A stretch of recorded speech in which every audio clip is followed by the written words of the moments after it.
Dans moins de 2 mois, la mesure entrera officiellement en vigueur, la baisse des prix des médicaments. Près de 1300 produits verront leur prix réduit. Cette révision couvre quasiment toutes les classes thérapeutiques. Elle profitera ainsi à tous les citoyens. Les pourcentages de baisse des prix atteignent pour plus de 650 produits 20 à 80% de leur ancien prix. La plupart des Marocains n'ont pas de couverture sociale. Nous espérons que cette mesure verra réellement le jour car elle aidera beaucoup de personnes souffrant de maladies chroniques et aux revenus limités.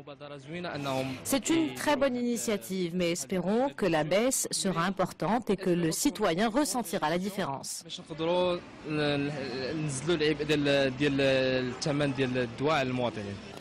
Cette mesure prise par le gouvernement vise à améliorer l'accès aux médicaments, mais cette nouvelle disposition nécessite la mise en place d'une véritable logistique, vu l'importance des médicaments à étiqueter et à réétiqueter, soit 300 millions de boîtes auxquelles doit s'ajouter la nouvelle production. Les industriels doivent s'organiser et parfois même recourir à la main-d'œuvre temporaire.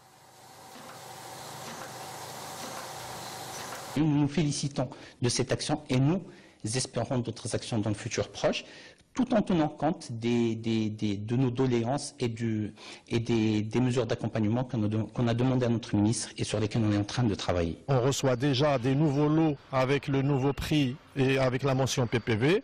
Dans le magasin de distribution, nous avons mobilisé des équipes supplémentaires que nous avons recrutées, que nous avons formées, pour justement assurer cette opération pharmaceutique qui est lourde, qui n'est pas facile, qui n'est pas si simple, surtout pour un laboratoire comme le nôtre, qui gère à peu près, actuellement, si on parle de notre stock, on a plus de 10 millions de boîtes qu'on doit revignetter.